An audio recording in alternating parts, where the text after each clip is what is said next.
नमस्कार दोस्तों, स्वागत है आपके अपने चैनल अननोन पेट्रियट्स पे। दोस्तों, F-35 पिछले 20 दिनों से हमारे देश में खड़ी है और उस पे न जाने कितने मीम्स बन चुके हैं, अलग-अलग अटकलें लगाई जा चुकी हैं, कितनी कॉन्स्पिरेसी थ्योरीज आ चुकी हैं। तो इन चीज़ों के बीच में कुछ बातें जो बैकग्राउंड में जाननी ज़रूरी है, और इन 20 दिनों के दौरान कुछ चीज़ें जो निकल के भी आई हैं और हम उन्हें कड़ियों को जोड़ने की जो कोशिश करते हैं, जो डॉट्स को जो कनेक्ट करने की कोशिश करते हैं, तो इससे कुछ चीज़ें कंक्रीट ज़रूर समझ के आ रही है कि यूके का स्टैंड क्या है, लॉकहीड मार्टिन का अपना जो ऑफिशियल स्टेटमेंट है वो क्या है। उन पे मैं आऊँगा क्योंकि वो बहुत टेक्निकल है, उससे एक्चुअल चीज़ों का पता चलता है। और इस दौरान कुछ चीज़ें हुई हैं जो बारीक हैं, बट वो मेन स्ट्रीम मीडिया पे नहीं आ रही हैं। वो ये है कि श्री अजीत डोभाल जी जो हैं 2 दिन के लिए ब्रिटेन गए थे। वहाँ दो द्विपक्षीय एक वार्ता थी। वो तो एक ऑफिशियल स्टेटमेंट जो आया, और हमें जो जानकारी मिली जो फाइन प्रिंट्स में, वहाँ वो वहाँ के नेशनल सिक्योरिटी एडवाइज़र से भी मिले हैं, और वहाँ के जो एयरफोर्स के चीफ हैं उनसे भी मिली हैं। कुछ फाइन प्रिंट्स जो हैं वो जानने की ज़रूरी है, वहाँ से क्या खबरें छन के आ रही हैं। ये तो अब ऑलमोस्ट तैयार पता सबको चल चुकी है कि F-35 को जो है अब डिसमेंटल करके यूके जो है वो वापस ले जा रही है, क्योंकि कोई भी जो उनकी जो टीम आई वो उसे प्रॉपरली टेक ऑफ करके वापस नहीं ले जा सकी। तो डिसमेंटल करके जो ले जाना पड़ रहा है उसके पीछे एग्जैक्ट कारण क्या है, क्या एग्जैक्ट टेक्निकल डिफ़िकल्टीज़ क्या आई, और उन टेक्निकल डिफ़िकल्टीज़ का क्या एग्जैक्ट कारण हो सकता है, ये जानने की हमने कोशिश की। देखिए, पहली बात तो ये है जो अचानक बहुत ही एक अजीब लगी होगी, वहीं से जो कुछ कॉन्स्पिरेसी थ्योरीज भी सामने आने लगी, वो ये कि एक केरला के कोस्ट पे एक जॉइंट एक्सरसाइज इंडिया और ब्रिटेन करता है। उस एक्सरसाइज का नाम था ऑपरेशन हाई मास्ट। अब वो ऑपरेशन हाई मास्ट के समय एक ब्रिटिश रॉयल नेवी का एक F-35B ख़राब वेदर में और विदाउट प्रॉपर फ्यूल वो ये डिसाइड करता है कि वो टेक ऑफ करेगा, और वो अचानक जो है वो इमरजेंसी उसकी आ जाती है, और वो गुहार लगाता है कि एक सिविल तिरुवनंतपुरम के सिविल जो आपका ये है बेस है, वहाँ लैंड करने के लिए। तो पहली बात तो यही बहुत अजीब लगी कि एक प्रोफेशनल इतना स्मार्ट जो एक नेवी का शिप है, एक तो बैड वेदर कंडीशन में विदाउट लो फ्यूल वो कर क्या रहा है। दूसरी बात ये है कि अचानक उसे हेल्प जो है वो सिविल एविएशन से क्यों लेनी पड़ी। वो तो हमारा जो आपका जो इंडिया का जो एयरफोर्स का बेस है वो वहाँ भी जा सकता है। उसके पीछे भी एक टेक्निकल रीज़न ये है, ये बताया जा रहा है कि जो F-35 है, F-35 में अपना एक एडवांस जीपीएस नेविगेशन सिस्टम है कि अगर जब एक उनका सिस्टम जब कोलैप्स करता है तो ऑटोमेटिकली जो नियरेस्ट जो रनवे होता है वो होता है, उसका जीपीएस सिस्टम एक्टिवेट हो जाता है और वहाँ के लिए उसे वो गाइड करने लगता है पायलट को। तो ये चीज़ हो गई। दूसरी बात ये आती है कि ये सिस्टम जब फेलियर हुआ, तो फेलियर में जो वहाँ के ब्रिटिश के जो टेक्निकल एक्सपर्ट्स आए, उनका जो फर्स्ट लेवल ऑफ जो ये आया था, उनका जो ब्लूप्रिंट आया था, दैट वाज वेरी कॉन्फिडेंशियल। वो इंडिया के साथ भी उन लोगों ने शेयर नहीं किया, और बताया ये जा रहा है कि वो पहली बात कि उन लोगों ने सबसे पहले वो जो यूएस का जो एयर डिफेंस कमांड है उनके साथ उस चीज़ को शेयर किया। इंडिया के साथ वो बिल्कुल भी शेयर नहीं करना चाह रहे थे। और जो पायलट है उनको कहा गया कि आप उनका जो F-35 है उससे ज़्यादा दूर नहीं जाएंगे, क्योंकि अगर आप ज़्यादा दूर जाते हैं तो भारत के जो विशेषज्ञ हैं वो उसको रिवर्स इंजीनियरिंग करके उसके सीक्रेट्स बाहर ले सकते हैं। ये सारी खबरें आपने सुनी होंगी। अच्छा, अब हम थोड़ा सा इसके बैकग्राउंड पे जाते हैं। 1999 में डॉक्टर पी.के. दास, जो उड़ीसा के संबलपुर डिस्ट्रिक्ट से आते हैं, बहुत ही गरीब परिवार से, पर वो बहुत ही मेधावी छात्र थे और डॉक्टर एपीजे अब्दुल कलाम के वो जूनियर रह चुके थे। वो जाते हैं एमआईटी में एडवांस मटेरियल्स एंड इलेक्ट्रॉनिक्स पे पीएचडी करने। वहाँ पे पीएचडी करते हैं और उसके बाद उनको जॉनसन स्पेस स्टेशन सेंटर से उनको न्योता मिलता है कि वो नासा के लिए काम करे। उसके बाद मल्टीपल उनको अपॉर्चुनिटीज़ मिलती है कि बेल लैब्स में, फिर नासा में, जेट प्रोपल्सन लैब में, तीनों जगह काम करने को उनको मौका मिलता है।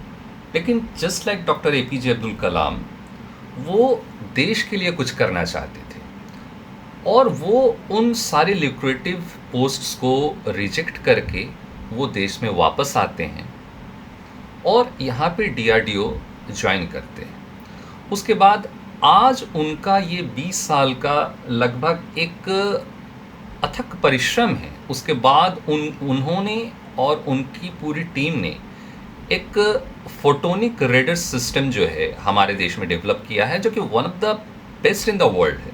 फोटोनिक सिस्टम वैसे भी 4 देशों के अलावा किसी के पास नहीं है और इंडिया ने जो डेवलप किया है वो बिल्कुल भी कटिंग एज सिस्टम है। ये डॉक्टर दास की टीम ने अचीव किया है।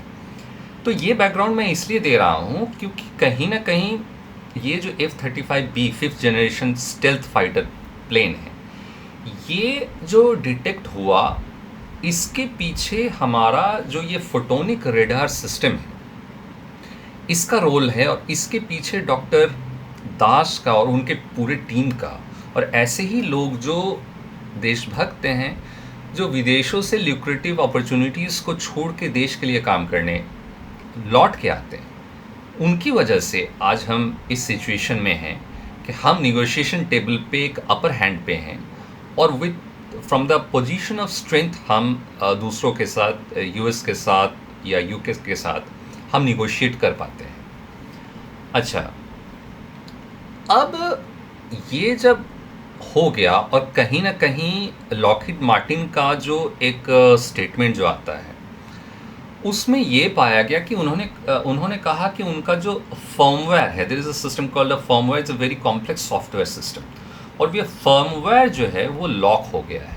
फर्मवेयर लॉक तभी होता है उस F-35 में जब क्रिटिकल एनोमली आती है, और क्रिटिकल एनोमली तब आती है जो एक्सपर्ट से बात करने पे ये पता चल रहा है कि अगर there is some jamming system उसे जैम करता है तो वो एक हाइबरनेशन मोड में आ जाता है और उसके फर्मवेयर्स जो हैं वो एक्टिव हो जाते हैं। तो ये कहीं ना कहीं एक डायरेक्टली कोरोबोरेट कर रहा है इस आइडिया को, बहुत हद तक ये फोर्टिफाई कर रहा है, और इस बात में दम नज़र आ रहा है लॉकहीड मार्टिन के खुद के स्टेटमेंट से कि अगर उनके फर्मवेयर एक्टिव हो गए हैं और सारा सॉफ्टवेयर जो है शटडाउन एंड हाइबरनेशन मोड पे चला गया है, तो कहीं ना कहीं हमारी एयर डिफेंस सिस्टम ने उन्हें जैम किया और लॉक किया।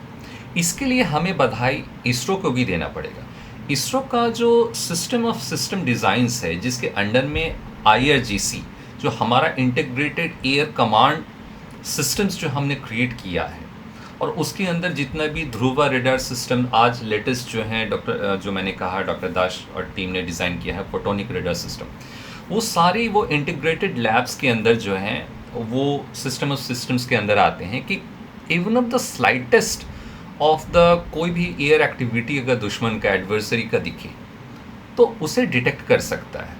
और ये जो एक सुपर अम्ब्रेला जो है वो इसरो देता है, ये इतना एडवांस सिस्टम है और कहा जाता है कि इन्हीं चीज़ों को भांपने के लिए ये यूएस यूके ये अलाइड होके वो ये जो एक ऑपरेशन हाई मास्ट जो वो एक जॉइंट एक्सरसाइज इंडिया के साथ कर रहे थे, इसी बहाने से वो थोड़ा सा डिविएट होके हमारे कोस्ट की तरफ आ जाते हैं और एक स्नीक पीक जिसको बोलते हैं कि हमारा जो सदर्न कोस्ट में जो रेडार सिस्टम्स हैं, हमारा जो एयर डिफेंस सिस्टम्स जो हमने लगाए हैं, उनका रेकी करके एक स्पैनिश जो उनका रोल था वो करके वो वापस जाना चाह रहे थे। तो ये बात जो है सामने निकल के आ रही है। यहाँ पे एक और बहुत इंटरेस्टिंग सा चीज़ दोस्तों ये आ रहा है, ये भी एक काइंड ऑफ कॉन्स्पिरेसी थ्योरी है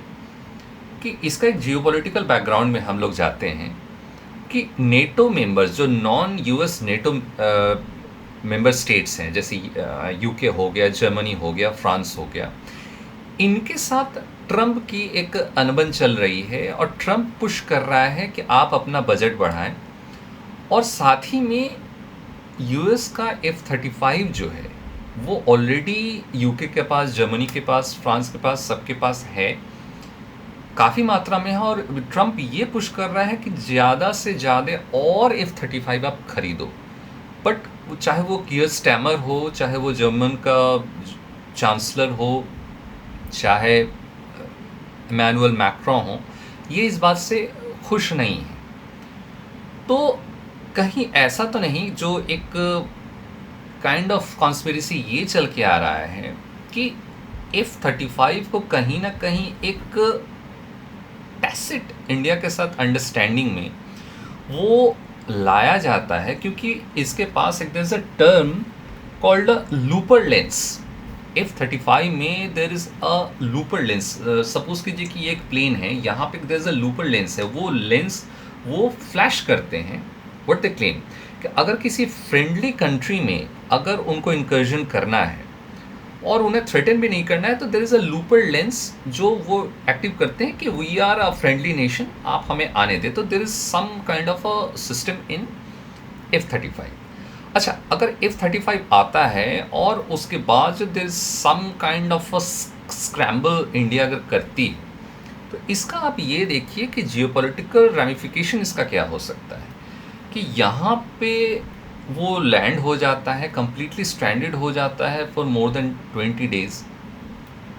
और कहीं ना कहीं ये जो नेटो मेंबर कंट्रीज़ हैं वो इस चीज़ को नैरेटिव फैला सकते हैं कि ये एक ऐसा स्टेल्थ फाइटर है जो यूएस दावा करता है, जो जिसको कोई रडार पकड़ नहीं सकती, लेकिन ये इंडिया का रडार सिस्टम जो है उससे पकड़ भी लेता है और उसे जैम भी कर देता है। और इसका सॉफ्टवेयर एंड मैकेनिक्स ये इतने ही कॉम्प्लिकेटेड हैं कि ये चाह के भी उसे कोई खोल नहीं पाता है और अल्टीमेटली उसे डिसमेंटल करके वो वापस ले जाना पड़ता है। इससे पूरा नैरेटिव एक बदलता है। F-35 की जो एक ऑरा थी उसे बहुत बड़ा धक्का पहुंचता है। और यूएस का जो और ट्रंप का जो एक वो लोग जो एक पुश कर रहे थे, वो लोग जो एक निगोशिएशन टेबल पे एक बहुत स्ट्रांगली पुश कर रहे थे कि F-35 आपको ख़रीदना भी है और उसे आपको प्रोमोट भी करना है और ये भी बताना है कि ये बहुत अच्छा है, और वो इंडिया को भी प्रोमोट कर रहे थे। और चूंकि ये फियास्को हो गया तो कहीं ना कहीं इंडिया भी इस नैरेटिव को चेंज करके बोल सकता है कि आपका तो ये सिस्टम बिल्कुल कबाड़ा है, ये ना ये स्टेल्थ है, इसके ऑपरेशन कॉस्ट इतने हाई हैं, और ये इसके रडार सिस्टम्स जो हैं मतलब इनका जो स्टेल्थ सिस्टम है ये तो हमारे रडार्स ने पकड़ लिया, उसके बाद उसको डिसमेंटल करना पड़ा। यूके, फ्रांस, जर्मनी सभी यही बात बोलेंगे और ये पूरा नैरेटिव बदल जाएगा। तो कहीं ना कहीं there is a slight doubt कि ये एक कहीं ना कहीं एक एंगल है कि वो एक डेलिबरेट अटेम्प्ट था कि इनके F-35 प्रोग्राम को कहीं ना कहीं इस पूरे नैरेटिव को, इस चीज़ को बदला जाए। तो ये एक एंगल है कि इंडिया ने तो लॉकहीड मार्टिन के इस एडमिशन से कि हाँ, उनका जो फर्मवेयर सिस्टम है, जो वो खुद ब खुद जब क्रिटिकल सिस्टम फेलियर होता है, वो एक हाइबरनेशन मोड में चला जाता है। इससे तो ये ज़ाहिर है कि इंडिया ने जैमिंग की है इसको। बट कहीं न कहीं ये जो नेटो मेंबर्स हैं, कीयर स्टैमर के अगुवाई में, जिसमें फ्रांस, जर्मनी, यूके ये सब हैं, कहीं न कहीं वो डेलिबरेटली तो नहीं किए कि इंडिया इसको जैम कर ले, उसके बाद हम जो नैरेटिव है वो बदल दें और उसके बाद हम नेगोशिएशन टेबल पे यूएस से हम एक पोजीशन ऑफ स्ट्रेंथ पे हम आपको बताएंगे कि आपका F-35 जो है वो बकवास है, अब हमें वो नहीं चाहिए। और इसकी पॉसिबिलिटी हो सकती है अगर आप इस एंगल से भी देखें। और वैसे भी रूस हमें सुखोई 57 देने वाला है, टेक्नोलॉजी ट्रांसफ़र करने को भी रेडी है। और F-35 जो है ये एक बहुत कॉस्टली अफेयर है। और इसके अलावा जो F-35 है वो सिंगल इंजन है, और वैसे भी जो एक्सपर्ट्स हैं वो कहते हैं कि सिंगल इंजन प्लेन का ज़माना अब ख़त्म हो चुका है। We need twin engine stealth 5th generation plane. इस पैरामीटर पे सुखोई 57 खरा उतरता है। और ऐसे ही चीज़ों पे हम आगे बात करते रहेंगे। और कहीं ना कहीं अजीत डोभाल जी जो गए हैं, 2 दिन का जो उनका प्रोग्राम था, उससे रिलेटेड कुछ और बारीक बातें क्या सामने आती हैं, इन चीज़ों पे मेरी ध्यान रहेगी। तो तब तक के लिए मैं आनंद रूपम आपसे आज्ञा चाहता हूँ। भारत माता की जय। वंदे मातरम।